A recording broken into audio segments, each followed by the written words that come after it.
The history of the Broadway musical. Table of contents. For the related and recommended videos, click on the icon in the upper right corner, and then select from the playlists, as in this example. These lists are scrollable. Then from each playlist, select the video from the resulting drop-down list, as in this example. These lists are also scrollable. The early musicals, from about 1900 to 1927, were usually two-act shows. The first act presented a problem, such as a broken romance in the second act. The problem was resolved. The acts had opening and closing musical numbers, and the closing numbers usually involve the whole cast filling the stage. Operettas. Operettas flourished in the 19th century as in the case of Gilbert and Sullivan's operettas such as the HMS Pinafore, the Pirates of Penzance, and the Mikado.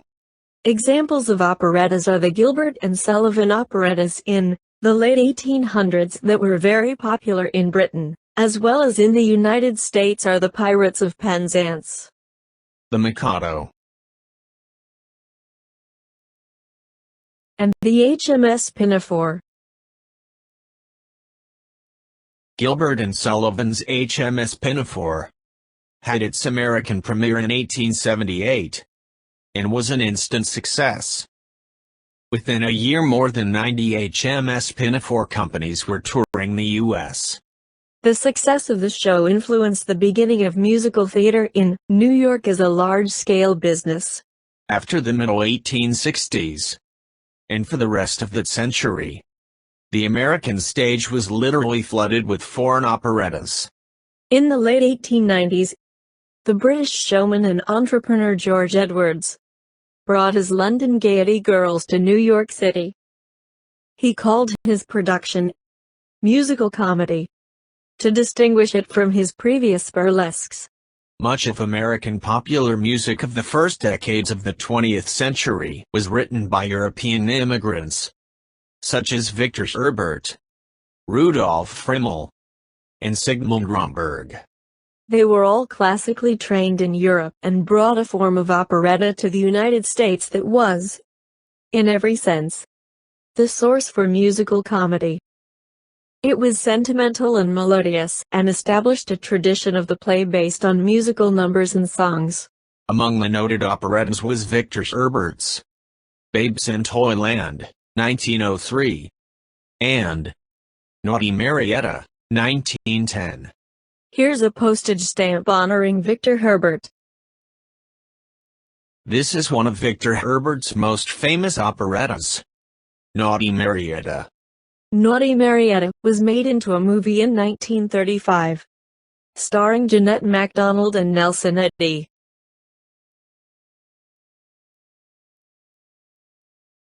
Here is a clip from Naughty Marietta, with Jeanette MacDonald singing "Aw Sweet Mystery of Life." To view this video, select number 12 from the Broadway 1 playlist. Next, we will see a clip of Jeanette MacDonald singing Italian Street Song. To view this video, select number 13 from the Broadway 1 playlist. Sigmund Romberg's works, such as The Student Prince, 1924, and The Desert Song, 1926, were also made into successful motion pictures. We will now see an excerpt from The Student Prince. Drink, Drink, Drink, or The Drinking Song, is from the movie The Student Prince, sung by Mario Alonso. The movie starred in Blythe and Evan Purdom, with songs sung by Mario Alonso. To view this video, select number 14 from the Broadway 1 playlist. One of Rudolf Frimmel's most famous operettas was The Vagabond King. Franz Lehar's The Merry Widow, in 1907. was a very successful operetta. This is Franz Lehar. The basic components of story, song and dance were present in musicals from the beginning until the late 1920s. The emphasis was on song and dance. Plots were kept simple: boy meets girl, boy loses girl, boy gets girl. This easygoing plot with its happy ending provided the skeleton that was fleshed out with songs, chorus lines, and solo dance routines. An example of this is Florodora, a British production at the Casino Theatre. It is a play about romance and perfume on an island in the Philippines. Had a bevy of lovely ladies twirling parasols, and a string of gallant gentlemen in morning suits singing "Tell Me Pretty Maiden" to them. We will now have an excerpt of "Tell Me Pretty Maiden" from the musical Florodora. To view this video, select number 15 from the Broadway 1 playlist. The song, the play and the girls all became instant favorites. Florodora was a huge hit. The show ran for 553 performances and was revived many times. All 6 of the pretty maidens became the wives of millionaires within a very few years. Although not an original cast member, 16-year-old Evelyn Nesbit, the infamous girl on a swing, became a Florodora girl. She went on to greater fame in 1906, when her jealous husband shot and killed architect Stanford White, her unfortunate lover. Vaudeville. Vaudeville was a series of acts presented by comics, singers, acrobats, and other performers. Here is an advertisement for a vaudeville show. Vaudeville comedians Joseph Weber and Lou Fields turned their act into a popular series of Broadway musicals and revues. Fields saw his children, Herb, Dorothy and Joseph, succeed as lyricists and librettists in musical theater and film. A favorite vaudeville song of the period was "Ta-ra-ra Boom Da," dating from 1891. We will now have a short clip of the song, "Ta-ra-ra Boom Da." To view this video, select number 16 from the Broadway 1 playlist. Talking motion pictures, beginning in 1927, became vaudeville's kiss of death, and the replacement for low-priced mass entertainment. Still, vaudeville was extremely popular entertainment, and its growth ran parallel to that of Broadway plays and musicals in the 1920s and 30s. Al Jolson, in The Jazz Singer, was the first motion picture with synchronized sound. George M. Cohan was a major figure in the development of the Broadway musical. The settings, characters, dialogues, lyrics, and melodies of Cohan's musicals were thoroughly American. The spirit of brashness, cocksureness, energy and patriotism that pervaded the Cohan musicals were also unmistakably American. George M. Cohan ushered in the heyday of musical comedy with his productions. They introduced such memorable songs as "You're a Grand Old Flag," "Give My Regards to Broadway," and "Over There." Over There was a very popular song of the World War I era. This is George M. Cohan. This is George M. Cohan and Family. George M. Cohan and Family. A famous saying by George M. Cohan is, "My mother thanks you. My father thanks you. My sister thanks you. And I thank you." In 1904, Cohan authored a musical called Little Johnny Jones. After 3 attempts, it was a failure. Still, he persevered, took the show on tour, and reworked it several times, before returning it to Broadway. Little Johnny Jones opened on Broadway at the Liberty Theater in 1904. This time it was well received. It is the story of an American jockey accused of misdeeds in England. The song, Yankee Doodle Boy, is from the musical Little Johnny Jones. We will now have a clip of the song, Yankee Doodle Boy, from the musical Little Johnny Jones.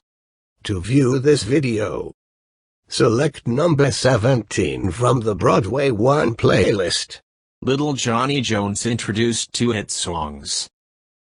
The first was, I'm a Yankee Doodle Boy, and the second song was called, Give My Regards to Broadway.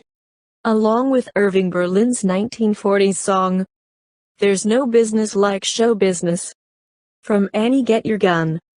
Give My Regards to Broadway is considered one of the two national anthems of the Broadway Theater. In 1943, a movie about the life of George M. Cohan was released. This is from the movie story of George M. Cohan.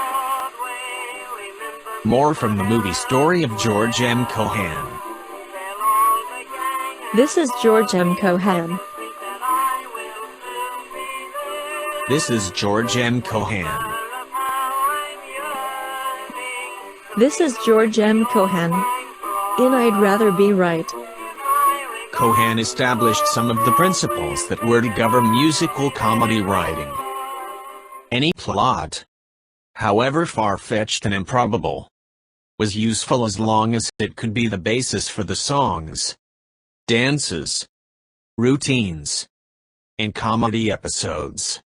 The book was subservient to these elements within the play. For many years afterwards, American musical comedy was governed by these principles. Cohan's next show, in 1906, was called 45 Minutes from Broadway. The score had some standards that are still sung today. Most notably, Mary is a Grand Old Name. We will now have a clip of Mary is a Grand Old Name, from the musical 45 Minutes from Broadway. To view this video, select number 18 from the Broadway 1 playlist. In 1909, Cohan opened another hit called The Man Who Owns Broadway, and indeed he did. This is Looking North from 33rd Street. In 1911, Cohan built his own theater, Cohan's Theater, on the corner of Broadway and 43rd Street. Oh You Beautiful Doll is from 1911. Cohan was brash, arrogant, and confident in his own talent in the first 2 decades of the 20th century. He wrote and starred in hit after hit. In 1917, Cohan produced Over There. From Little Johnny Jones in 1904 to the 1920s, George M. Cohan, as an actor, singer, dancer, writer, director, and manager, truly owned Broadway. There is a statue of Cohan in Times Square. Here is a postage stamp honoring George M. Cohan. Revues have their roots in variety, vaudeville, and music halls. Besides the growing popularity of the operetta in Broadway's repertoire, the other notable musical event of the 1900s occurred in 1907, as The Follies of 1907. The Follies of 1907 was produced by Florin Ziegfeld. While it was not the first revue on Broadway, it was certainly the most lavish ever to be produced. From 1907 the Ziegfeld Follies were produced every year until Ziegfeld's death in 1932. The Ziegfeld Follies then continued intermittently until 1957. This is from the Ziegfeld Follies of 1907. Others tried to imitate the Ziegfeld Follies, as they later became known in 1911, but none were as spectacular, or nearly as successful. These shows glorified the American girl with huge musical production numbers. Half of the budget of the Ziegfeld Follies went to gorgeous costumes. Comic sketches and other variety acts balanced the program. We will next have a clip. Introduction to the Ziegfeld Follies, from the PBS documentary, Broadway, the American Musical.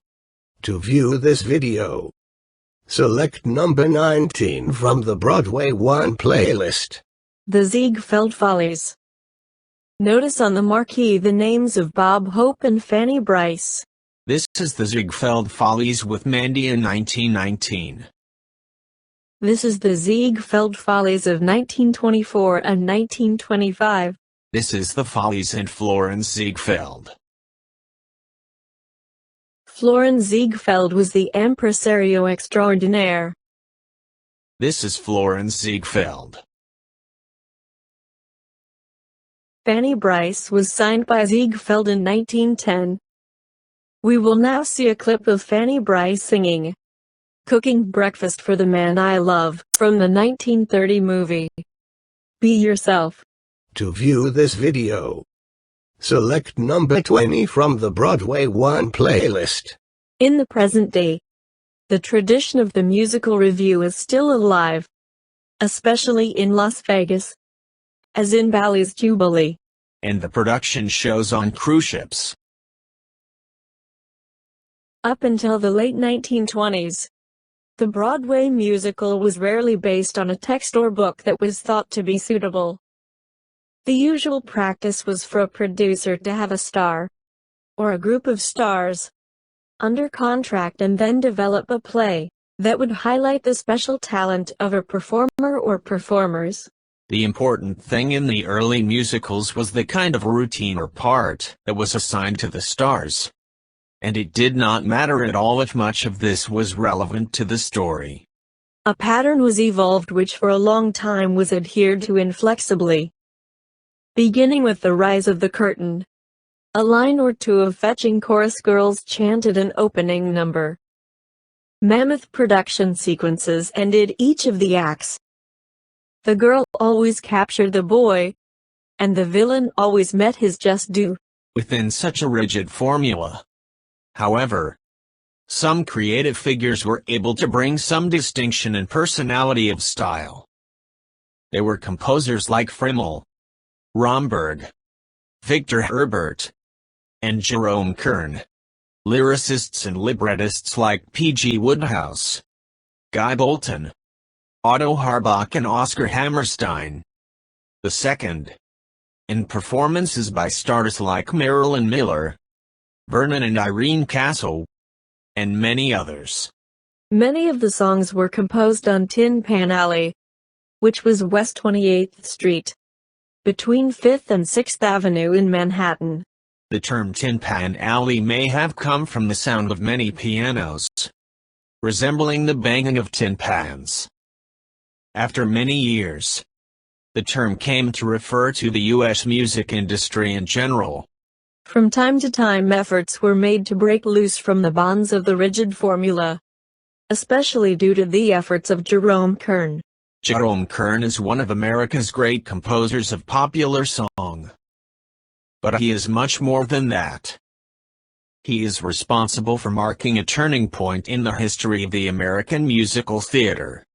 When Jerome Kern started writing and plugging his songs at the turn of the century, the majority of American theater music was strongly influenced by the European, or Viennese style. Victor Herbert was the master of this kind of writing. However, after Kern's Showboat, the Broadway musical was changed forever. Jerome David Kern was born January 27, 1885, in New York City. Throughout his career, Jerome Kern composed nearly 700 songs for 117 musical shows and films between 1905 and 1945. It was, however, more than just the number of songs or the number of shows that was important. It was his influence on the whole nature of the American musical theater. His parents named him Jerome because they lived near Jerome Park, a favorite place of theirs. Jerome Park was named after Leonard Jerome, who was the father of Jenny Jerome, mother of British Prime Minister Winston Churchill. Kern studied at the New York College of Music, and then in Heidelberg, Germany. When he came back to New York in 1905, he started working as a rehearsal pianist and then as a Tin Pan Alley song plugger. He wrote new numbers for revivals of European operettas. It didn't take long for him to become a prominent and renowned composer in 1912. He produced The Red Petticoat, the first musical comedy containing only his own music. The Princess Theatre opened in 1912. It was a small theater with only a few hundred seats. As a result of the small stage size and limited seating, it could not accommodate and generate enough revenue to put on a revue or operetta. Instead, it was decided to put on a small-scale musical in which the book or plot would be the most important element, and with much less emphasis on an extravagant stage production that was in vogue at the time, such as the Ziegfeld Follies. In the 1920s, the Princess Theatre shows, with texts by Guy Bolton, lyrics by P.G. Wodehouse, and music by Jerome Kern, represented for the times a radical departure from the kind of musicals then popular on Broadway. The Princess Theatre shows concentrated on intimate and informal entertainment with small casts and no stars. In place of production numbers, humorous skits and chorus girl lines, these musicals concentrated on sophistication, witty dialogue, amusing incidents that rose naturally from the context of the play, charming music, and a distinctly American personality of plot and characters. The first show of the Bolton, Wodehouse and Kern team was Nobody Home, which was a substantial success. The next effort was an even greater success in 1915. By this time, the songs of Jerome Kern appeared in as many as 7 or 8 Broadway shows a season. Kern then wrote for Oh Boy, in 1917. This show ran for 463 performances at the Princess Theatre. A major step forward in Kern's career was the score for the show Sally, in 1920. This show was presented at the larger New Amsterdam Theatre. That represented a step forward in Kern's writing, which incorporated much of the new dance music of the time. That show gave us Marilyn Miller singing "Look for the Silver Lining," a perfect example of Kern's melodic purity. This show was the basis of a movie of the same name. We will now see a video clip of the song "Look for the Silver Lining" from the movie Sally, released in 1929.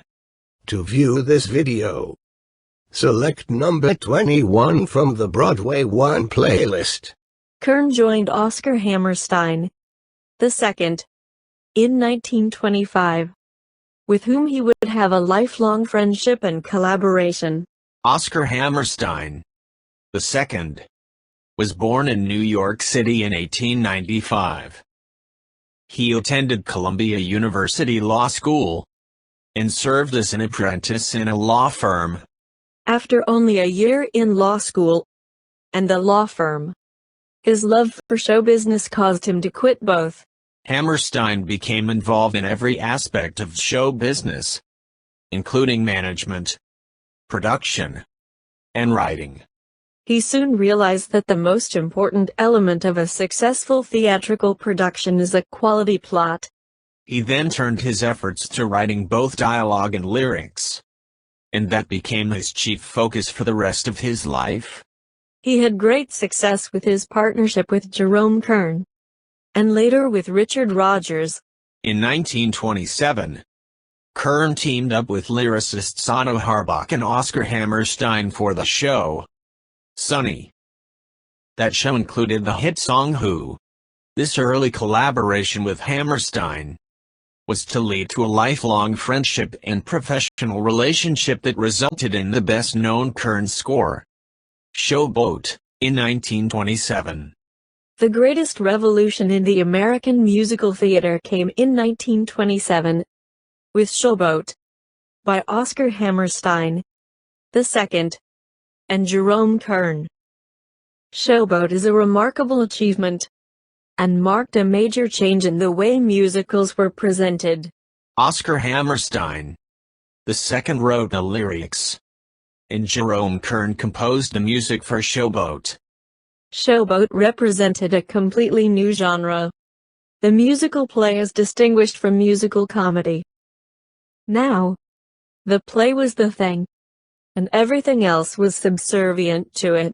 Now, at last, came complete integration of song, humor and production numbers into a single and inextricable artistic entity. Finally, there was a musical with a consistent and credible storyline, authentic atmosphere, and three-dimensional characters. Showboat represented a completely new type of a musical play as distinguished from musical comedy. Now, the play was the thing, and everything else was subservient to that. Prior to Showboat, most musicals were more of a musical review of assorted songs and dance numbers with very little of a storyline. Showboat changed all of that. The Broadway show opened at the Ziegfeld Theater in New York in 1927, where it ran for a year and a half.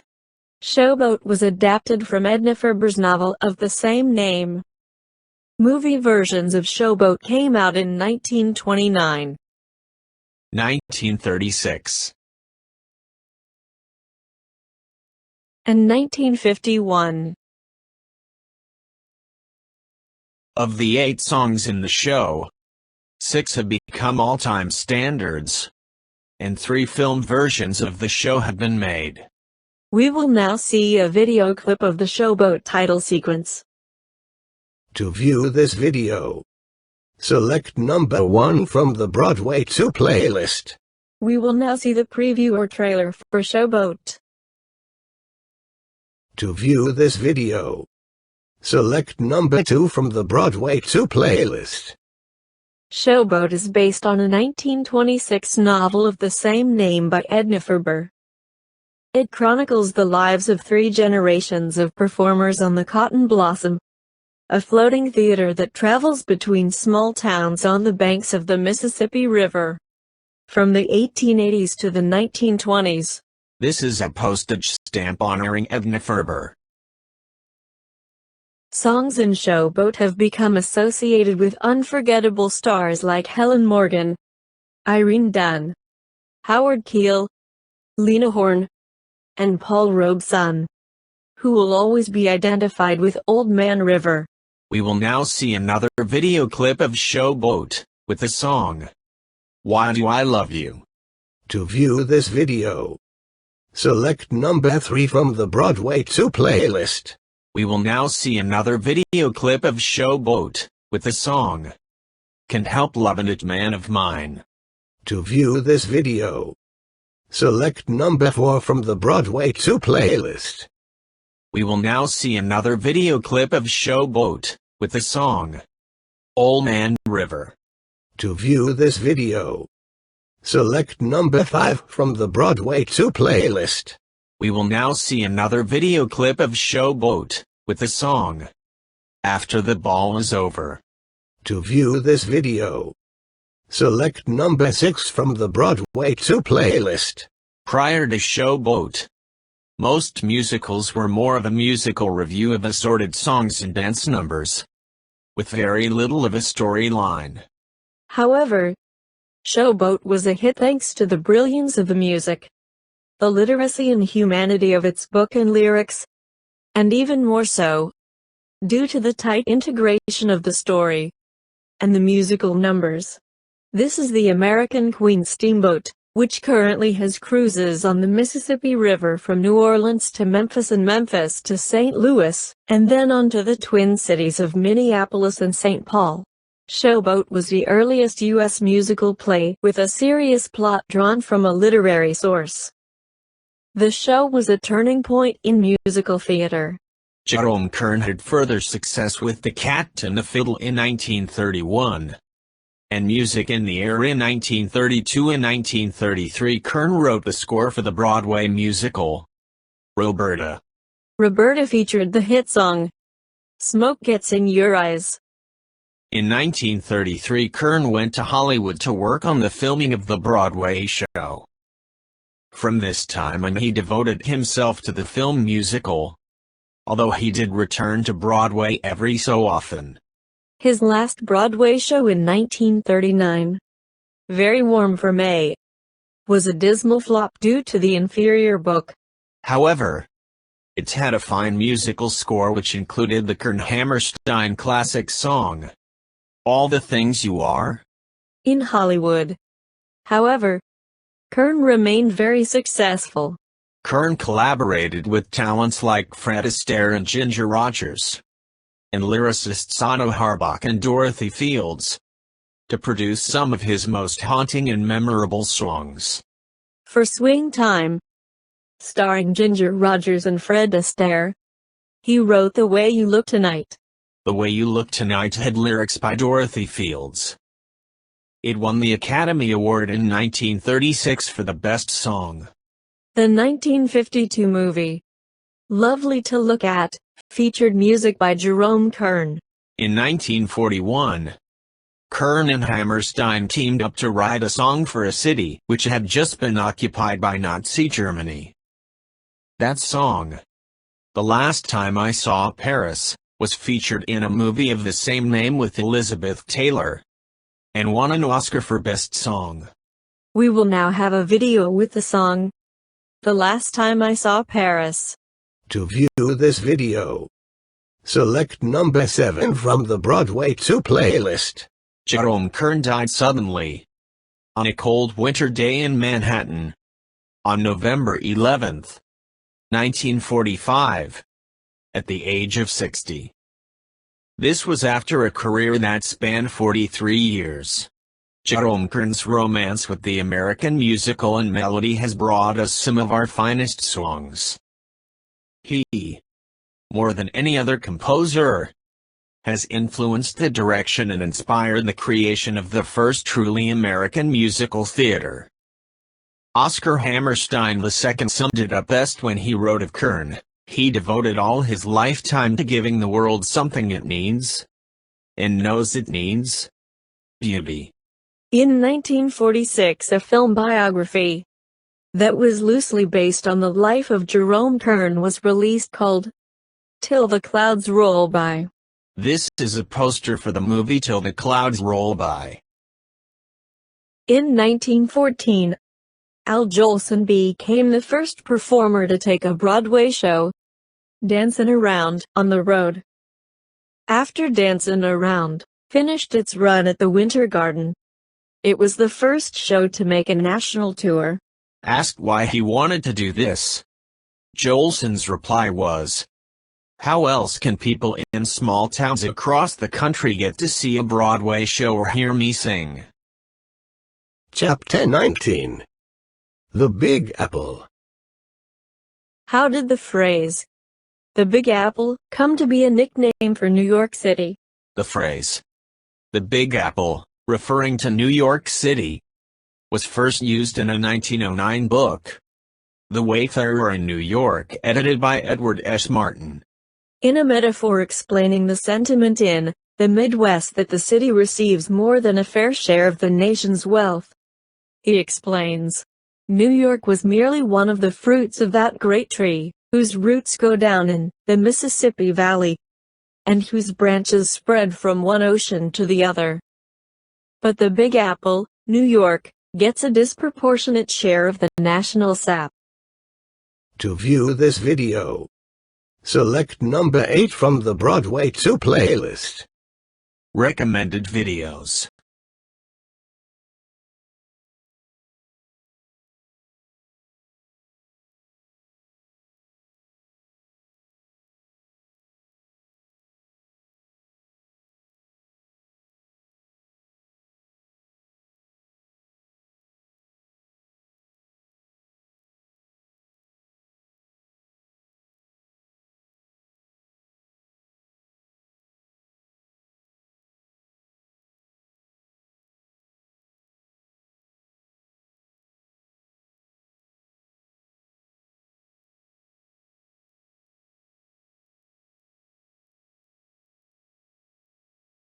Recommended video, BBC Imagine 2013 Broadway musicals, A Jewish Legacy. 1 hour. 23 minutes. Table of contents. Thanks for watching. Please watch some more of my great videos.